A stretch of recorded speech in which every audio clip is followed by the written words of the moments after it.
大家好，今日大嶼山之旅行香港最西南嘅地方分流。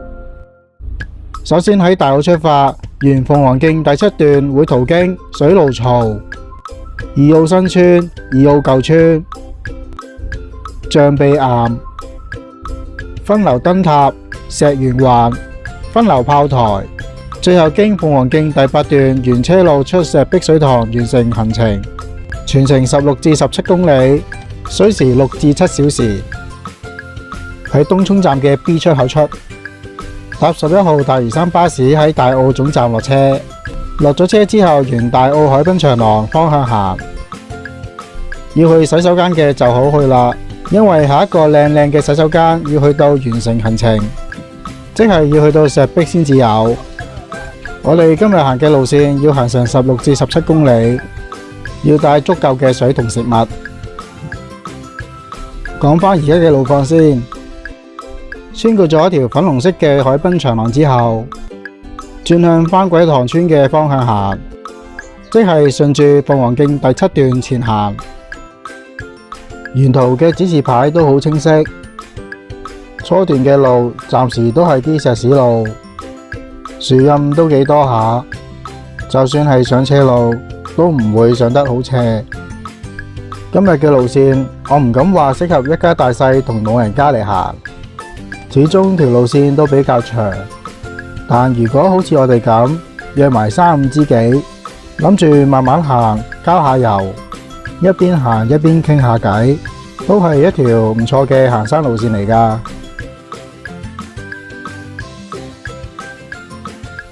行咗大約半個鐘頭，左邊有條石級路，係上牙鷹山大澳觀景台，再上係去萬象埔營地同姜山郊遊徑。再行前多陣係牙鷹角營地，呢度有山水同有一個旱廁，旱廁係喺地下挖個窿嗰啲呢。行到嚟上年9月先啟用嘅新二澳碼頭，由於二澳係冇車路連接，交通主要依靠海路，主要係方便二澳嘅村民同遊客人士往返大澳之用。前面呢個係舊嘅二澳碼頭，後面嗰座係雞公山。香港總共有3座叫雞公山，一座係喺雞公嶺，另一座喺西貢。香港最西嗰座標高處就係喺呢座雞公山啦。好啦，我哋橫過咗條石橋之後，留意住左邊有條路，而且仲有好多絲帶，驚死你望唔到。行入去係水蘆槽石澗，由出面條主徑行入嚟1分鐘都唔使就到噶啦。水蘆槽石澗係香港9大石澗之一，因為雨後呢度流水嘅隆隆巨響聲如雷聲咁響，所以當地嘅居民稱呢條石澗為水蘆槽。我哋行入嚟水蘆槽石澗3潭3瀑最下游嘅一個潭，而面前瀑布上面更加有大同更加靚嘅潭，再上游嘅位置係萬象埔。我哋今日唔係嚟行石澗，所以就唔會上去嘅。新朋友仲喺度影緊相，我就沿住右邊啲石頭行上一個潭度影一影。上到嚟第2個潭，如果係雨季，呢條瀑布會好壯觀。再想上去嘅話，就要橫過對面先可以繼續上。我就影到呢度算啦。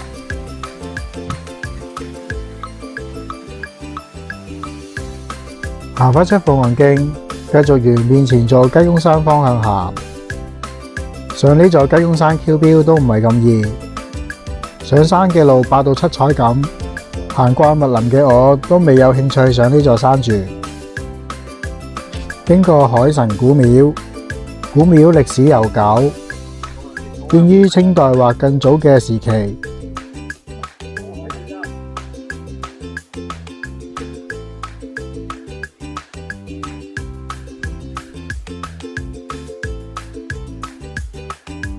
當由石屎路行到泥路嘅時候，就正式踏入二澳新村同舊村。之後見到條分岔路，右邊係上雞公山嘅方向，我哋就繼續前行。經過芒草地同沼澤，可能二澳呢度空氣污染較少，所以呢度啲芒草生長得特別高。再行入去，再經過多塊嘅農田同魚塘。呢度啲農地由二澳農作社所管理，種植蔥、稻米、紅菜頭、辣椒啊、番薯等嘅農作物。其中大約有44萬平方尺係稻田，全採用有機水稻打磨成白米，可以喺大澳嘅門市或網上發售。行完泥路之後，接住就要行啲石頭路，代表已經離開咗二澳，向住下一個目標進發。我哋行緊呢一條路依然都係鳳凰徑嘅第7段。呢段路啲石頭都幾實淨，可能係落雨天地濕時嘅時候就要小心啲行。嚟緊會轉落地圖顯示叫雞翼灣嘅海灘，去象鼻岩打張卡。經過咗啲石頭路之後，前方有一小段嘅路，前年黑雨嘅時候曾經山泥傾瀉封咗條路，到而家都未完全維修好。不過過咗咁耐，而且該段路係必經之路，條路都已經俾人踩到平晒，都可以輕鬆行過。原來冧山泥個面積範圍都幾大下喎。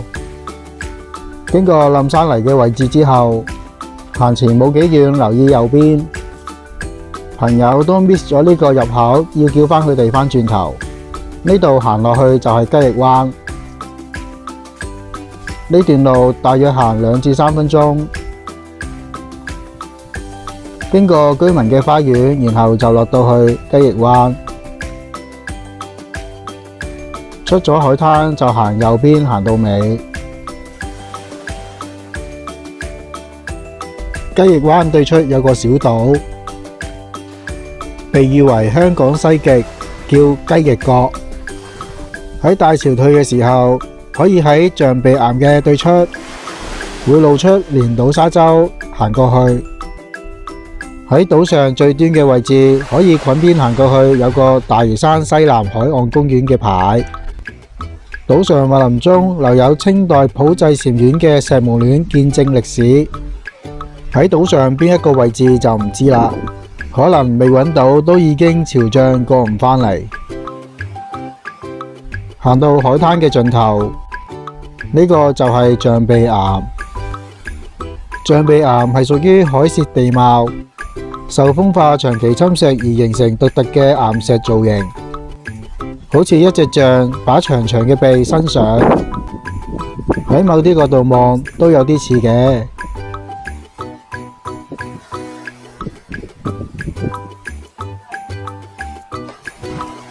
好，離開象鼻岩，唔需要行返剛才落嚟嗰條路行，可以喺海灘嘅另一邊方向行到尾，又或者踩過呢堆亂石上返鳳凰徑。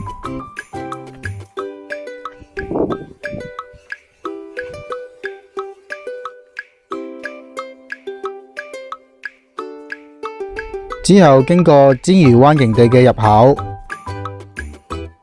入口嘅對面係響中脊，係一條非常之陡斜嘅山路上去深坑瀝，可以通往靈會山嘅方向。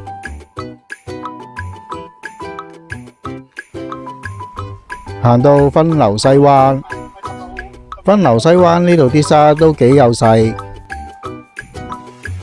接住行到分流村，左轉行入分流村有間士多可以補給。但未必成日都開門嘅，而我哋行返出分流西灣去分流燈塔嘅方向，即係離開咗鳳凰徑。喺個海灘上有棵好特別嘅植物，個名好似叫露兜樹，啲果實嘅外形同菠蘿非常相似。橫過分流西灣之後，轉上分流郊遊徑。分岔路右邊落天后廟，我哋繼續前行。天后廟後面座山就係分流嘅分流角啦。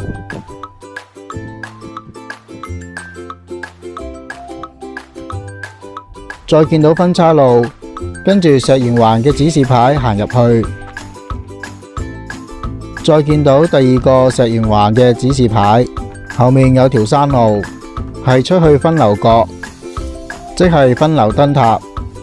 溫馨提示：行呢段路最好着長褲穩陣啲，因為周邊啲植物都幾刮腳，差唔多刮足10分鐘，仲未計回程喎。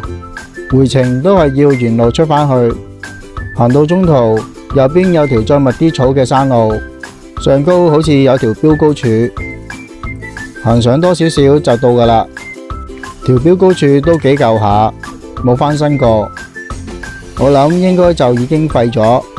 呢度叫分流角頂，山長水遠嚟到，要同佢打返張卡啦，影一影四周圍嘅景色。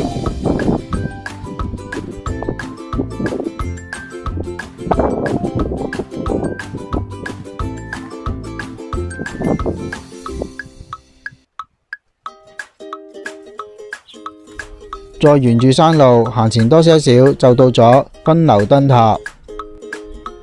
燈塔嘅頂部交叉型嘅花紋窗配圓頂，好有特色。望出去海面，隱約見到右邊海域明顯係泥黃色。呢度對出應該係珠江水同海水嘅交匯處，所以分流呢個名應該係咁得嚟嘅。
走返出嚟石園環個指示牌，就去睇埋石園環係點嘅樣。行到石園環，見到啲鐵絲網攔住一個石塊砌成嘅圓形結構。個簡介講話，石園環係香港石器時代晚期至青銅時代嘅遺跡，估計與祭祀儀式有關。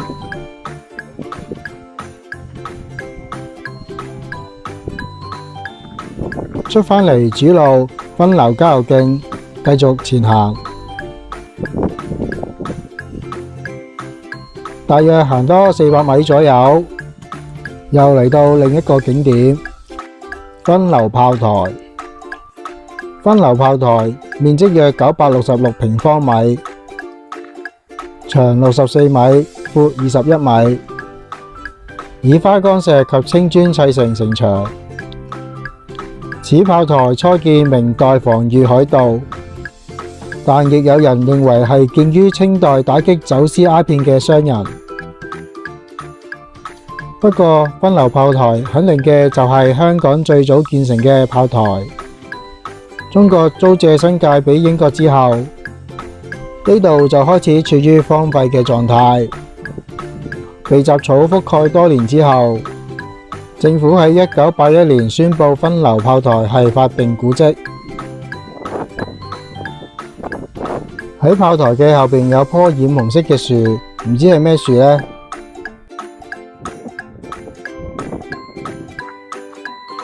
出返去繼續沿住分流郊遊徑行，遠望見好似喺叢林之中生出嚟嘅分流石筍，行到埋去睇，只係一嚿好普通嘅石。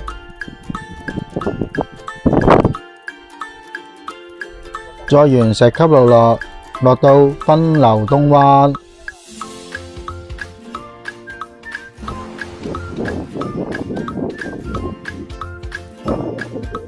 前方嗰度係九嶺涌，我哋就冇經九嶺涌方向出石壁，因為陣間離開咗分流東灣之後，跟住呢500米嘅路，由海灘呢個平面高度，一路沿住石級慢慢攀升到海拔110米至120米，係今日比較吃力嘅路段，亦係今日行程最高嘅位置。如果要過埋九嶺涌，要先上到去，然後再落一個坳位再上。所以呢，我哋接駁返鳳凰徑之後，就一直沿住鳳凰徑直出石壁就算啦。注意呢500米嘅路段，中途又會經過曾經山泥傾瀉嘅位置，呢度就維修得七七八八，新整咗條路改喺上面行過去。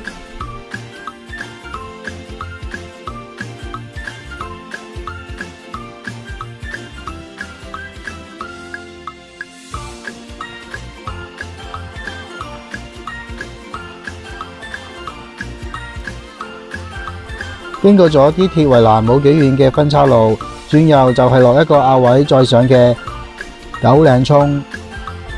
我經過 miss 咗呢個路口冇影到，行前再有條上山嘅路，又可以去返萬象埔啊、深坑瀝、靈會山嘅附近。呢條就比之前嗰條響鐘脊好行好多，不過就要行好遠啦。好啦，行到嚟引水道之後嘅路，全程都係石屎路出石壁，但唔好以為呢條石屎路好輕鬆啊！呢段嘅石屎路要行6公里先至出到去石壁啊，同埋又唔係好多景睇，所以呢段路可以一齊慢慢行，傾下偈，搵啲嘢嚟玩下，咁樣好快就過㗎喇。行緊呢段路嘅同時，等我講下九嶺涌有咩景點。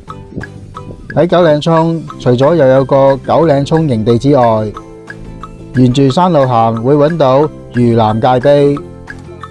喺1989年，滿清與英國簽署，將大嶼山嘅新界範圍俾英國租借99年樹立嘅花崗岩石碑嚟清楚顯示新界租借之界線。喺大嶼山有2座界碑，北部同南部各一。嶼北界碑喺東澳古道近大澳附近，嶼南界碑就喺九嶺涌呢度。啱啱行到呢個開揚啲嘅位置，呢邊都可以去九嶺涌嘅嶼南界碑。如果頭先喺 miss 咗冇影到嗰個路口去九嶺涌嘅話，就會由呢度上返嚟。呢度正正係鳳凰徑第7段同第8段嘅交接位，下低嗰度就係九嶺涌啦。左邊橫過引水道係上姜山郊遊徑去姜山同靈會山，又或者可以經龍仔或牙鷹山落大澳。距離終點石壁仲有5公里時，望到轉頭會經過嘅位置附近有個山頭有支標高柱，遠望都見到幾新淨，梗係去埋 QQ 標先啦。唔 Q 標嘅就繼續前行。呢個山頭有2條路可以上，我就試下行另一條。個山頭地圖冇顯示叫咩名，淨係知道係高100米。影一影上呢座山頭嘅路況俾大家睇下。條路都有啲碎石。上嘅時候諗諗上完之後處唔處理得到，落返嚟有冇難度？話咁快就上到嚟呢個小山頭嘅山頂，山頂個景觀都幾開揚。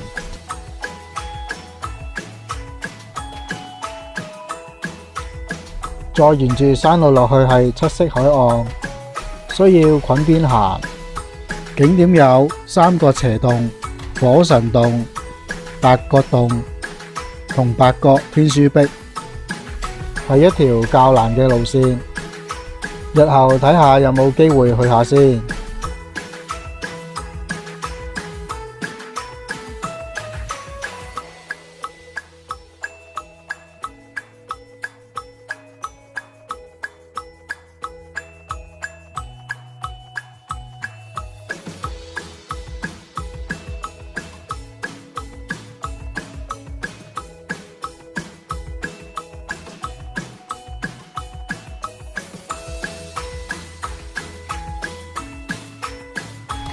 Q 完標落返嚟鳳凰徑嘅石子路，喺呢個位置望鳳凰山都幾靚喎。繼續沿鳳凰徑第8段行，經過大浪灣營嘅入口嘅時候，仲有不足2公里嘅路程，就會出到石壁，完成今日大嶼山之旅。